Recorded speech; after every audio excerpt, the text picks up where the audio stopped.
Good morning. I'll call to order our regular meeting of the Zoning and Planning Committee. Today is August 24th, 2017. I'm Lisa Bender. I chair the committee. We have a quorum today with council members Reich, Goodman, Johnson, and Warsame. We have 6 items on our agenda today. The 6th is an addendum added to our consent agenda. Item number 1 is part of the public hearing, and we'll return to that regarding a sign at 2831 Stevens Avenue South. Item number 2 is approving an application for BC Properties at 1001 North 3rd Street. Item number 3 is an alley vacation for Minneapolis Public Housing Authority on 5118 East 54th Street. And that is for an easement for Xcel Energy. Item number 4 is approving a rezoning at 3450 Grand Avenue South to allow for a triplex. Item number 5 is referring to staff and ordinance amending our land use application fees and regulations related to site plan review.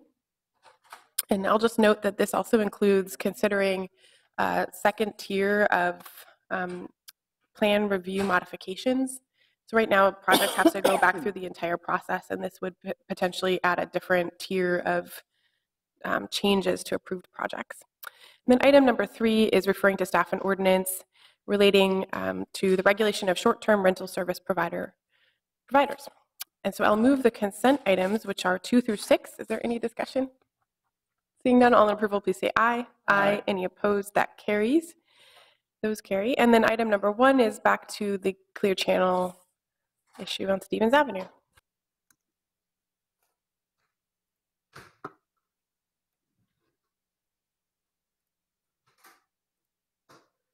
Good morning, Chair Bender and committee members. My name is May Smith from CPED. An appeal has been submitted by Matthew Weiland of Clear Channel Outdoor of the City Planning Commission's decision on July 31st to approve a conditional use permit to increase height of an existing off-premise sign at 2831 Stevens Avenue South. So at their meeting, the Planning Commission approved the conditional use permit for up to 60 feet to the top of the sign rather than 75 feet, which was proposed by the applicant, Clear Channel. The zoning district that the proposed sign would be in is the I-1 Light Industrial District. The immediate properties around the area are also zoned I-1. However, there are non-conforming residential uses in the immediate vicinity right next to the proposed sign and existing sign. Here's a view of the existing site. So the existing billboard is located at 2835 Stevens, and it's the same property owner as 2831 Stevens. And I'll get into the project in a little bit, but the sign would be moved off of the existing building and just 50 feet to the northwest of the site. Here's a view looking east that shows the vacant parcel where the sign would be relocated. The existing sign is 52 feet to the top, and it faces only south, so only northbound traffic can see the existing sign. Here's a view from 35W. So as part of the I-35W Transit Access Project, which started this month, the project will be cutting into the existing site, removing the one-story commercial building, and also cutting into the existing properties directly to the north to make way for a new exit ramp and alley to provide access to Westlake Street. And so as a result, the applicant is proposing to relocate the existing sign on the commercial building 50 feet to the northwest of its current location. Here's a rendering that the applicant has provided showing the taller sign at 75 feet.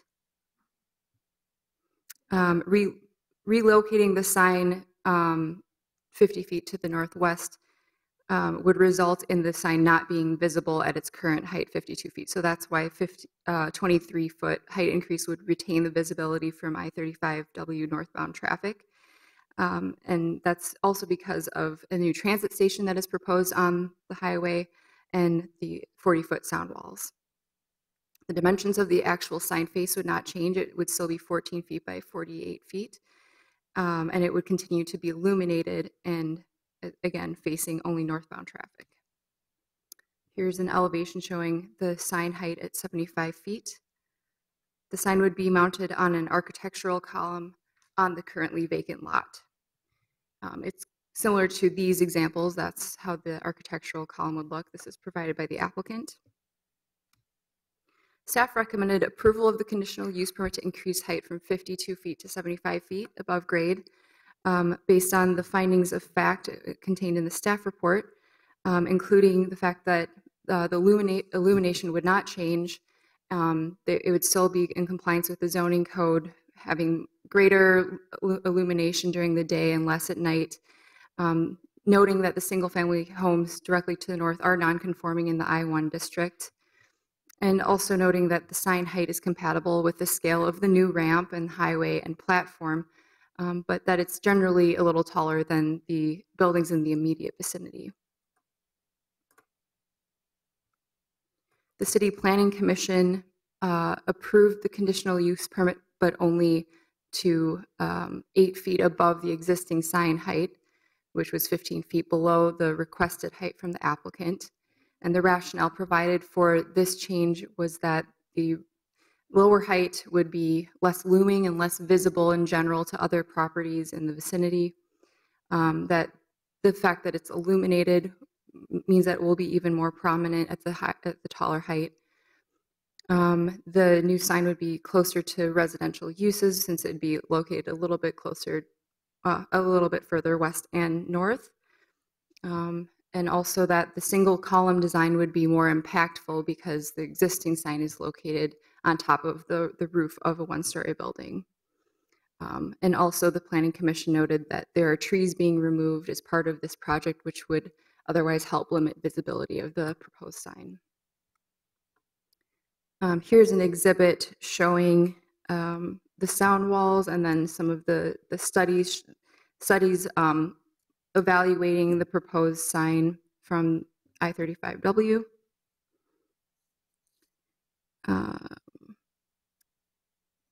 So yes, the applicant has appealed the Planning Commission's decision from July 31st. There is a memo from Public Works that explains the billboard relocation project as part of the I-35W Transit Access Project. And since the Planning Commission meeting, the Hennepin County Highway Engineer and Project Manager for the Transit Access Project has also submitted a letter, which should be included in your packets and forwarded to your committee. And included in this is an exhibit that shows the 60-foot tall sign would not be visible because of the transit access platform. And with that, I am happy to answer any questions. Thank you. Are there any questions for staff? There are none, so we can go ahead and open the public hearing. As folks come up, could you please state your name and address for the record? And if you haven't, sign in with the clerk so she has the record. Would anyone like to speak? Welcome. Good morning, committee chair, committee members. My name is Matthew Weil. I'm with Clear Channel Outdoor. Only a few comments. With me here today is the property owners in our lesser, the Wolds, their attorney, Howard Rolston, and my attorney, Marvin List. Just start off by thanking your staff. I think they did a real thorough job. They've been a pleasure to work with. Certainly, we agree with the recommendation of granting the CUP to 75 feet. We've been working on this project for probably 3 to 4 years. We've known about it a long time. We know it's a very important project. It's an impactful project.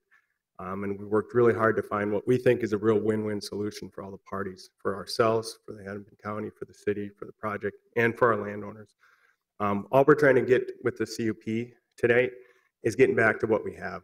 You know, for relocation is you're trying to get back to a similar business. In our case, it's a similar view shed. The value in our business is location and the visibility. We've done a number of studies, and this is what we came up with. We think it's still reasonable. The sign we have now today is one of our best signs. It's got great visibility for a lot of reasons, but we think it's beneficial that we're able to relocate it, and we're happy with that new view. Staff pointed out, in addition to the sign going up on a column, it is going to be an architectural column. We showed some examples, but it will complement the sound walls and bridges in the area. But we think this is a real reasonable use and a reasonable request. And I thank you for your thoughtful consideration of it, and certainly am available for questions if you have any. Other questions? Could you or someone from the team talk us through why the difference in height is creates a problem with visibility? Sure. Let me pull up a drawing.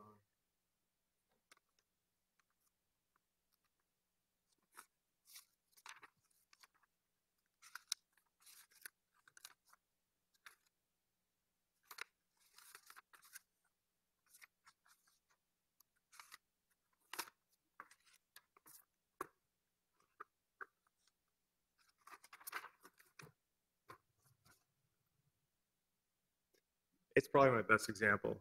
Again, the value in the sign is really on the visibility and how long, it's not only how far you can see it, how long you can see it.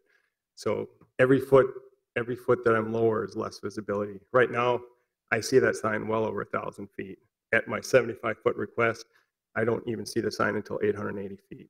It's just a value thing in our business. So even what I'm asking for, I'm already getting less than I have, but we want to be good partners in this. We want to find a solution.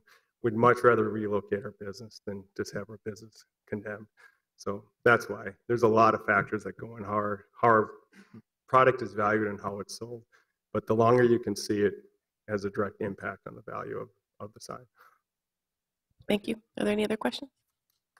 Would anyone else like to speak?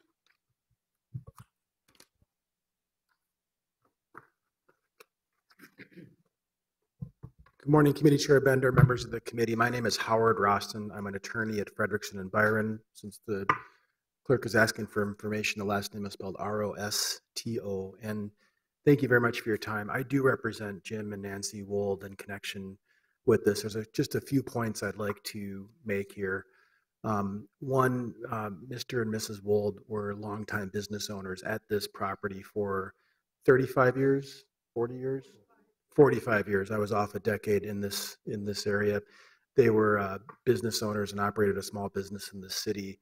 This income from this sign from Clear Channel, quite candidly, is the lion's share, a significant share of the Wold's retirement income. And so as you make your decision, we ask you to keep in mind that what the Wolds are trying to do here is just maintain what they already have here and what they rely upon for their income on a yearly basis in their retirement. The other thing I'd like to point out, and I'll certainly leave the technical side of this to Mr. Wieland if there's more questions. I drive this route on a fairly regular basis. I don't know if the council members do. What's always caught my eye about this particular sign recently is that the fact it's being used by MnDOT and other entities for informational purposes. MnDOT is putting a fair amount of information about this 35 project on this specific sign so motorists understand what is going on. And I don't certainly know for sure if that's going to continue, but I would anticipate that MnDOT will continue to use this sign for the project. So I think it's important for the public. In addition, on this sign and other signs, I've seen Clear Channel put up Amber Alerts and other types of information that are also good for us and the public. So I would just ask that the committee take this all into consideration. Again, we have been working on this. I'm relatively new to this, and I've only been working on it for 2.5 years. And it's so we would ask the committee to take all that into consideration. I thank you for your time. The Wolds thank you for your time and consideration, and happy to answer any questions from the Wolds perspective.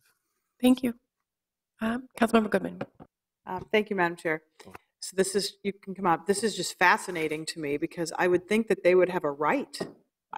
What's the other choice? MnDOT's going to condemn out the sign and pay them off. I mean, this is a CUP. It's allowed with conditions. I'm not a big fan of signs, to be honest, and I would argue that you don't argue if the message is good because the message could also be bad and we wouldn't like it and they'd have the same right to do it. But I don't see us having any, maybe I'm wrong, and that's why I'm asking the lawyer for the Wolds as well as our attorney, do we even have a choice here? I mean, we pretty much would. Isn't there a condemnation issue otherwise? And this is a CUP anyways. It's not like they're getting a variance or something specific. We're taking something from them if they already had permission to have the sign in this location. So perhaps, oh, it sounds like Mr. Poor clarify. I do find this job fascinating for this reason because you learn something new every day. And I bet the Planning Commission was probably trying to do something good, but we might have to look at the legality here as well. Did you have a comment on that, or maybe Mr.? I certainly wouldn't be giving legal advice to this committee. I wouldn't presume to do that. I'll tell you that from the From the Wold standpoint, honestly, from the Wold standpoint, it's this or the right to engage in litigation over condemnation, which I can tell you is not an option the Wolds would prefer to pursue if they can avoid it. So with that, I'll step back. Good morning, Chairman Bender, Councilmember Goodman. I've been involved with this project, I think more like 5 years or longer. And so the issue about granting a condition, having the right to grant a conditional permit, use permit, or deny it, we can grant it with conditions. I think the Planning Commission was challenging the notion it had to be that high, and so they made the decision they did. But to be clear, it's always been the case that if the sign was not able to be relocated in a way that was satisfactory to both parties, that it would probably enter into a condemnation. And so we've worked diligently over the years to find a kind of path forward. That changed, quite frankly, when the transit station came in. So with all due respect to the appellant, they didn't seek an additional height originally. It was only when the project had kind of changed over time that became necessary. And in fact, that's why they're even before you. It might have been the case that it would have just been relocated, but because of the changes, which we think are a good thing, these are positive things, but it also required for them to feel whole and not go into some type of condemnation that they would have to request an additional height. And we just played it straight and put them through the process. So I think this committee can make a decision. The Planning Commission was in the rights to put some conditions on it and make it challenge the notion it had to be that tall. So, but it is the case, I think, and I think we've heard that today, that if both sides don't feel like they're being taken care of whole, they can go back and go into a condemnation, and that then does put the project at some risk and uncertainty. And so I guess that's all I have. If you have any additional questions. Thank you. Are there any further questions from staff or the project team? Would anyone else like to speak before I close the public hearing? Anyone? Seeing none, I will close the public hearing. So I'll go ahead and move approval of the appeal, and that would allow the original proposal to go forward as approved with a conditional use permit. I'll just note, I appreciate the question. This is part of a long and important, huge discussion about this project.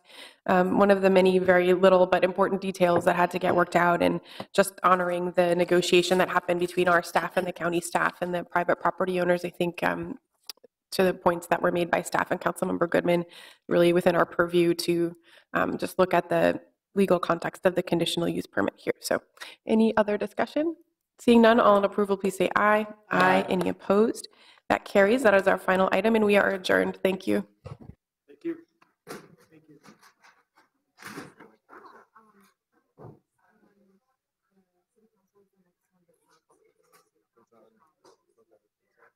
There's still like a 10-day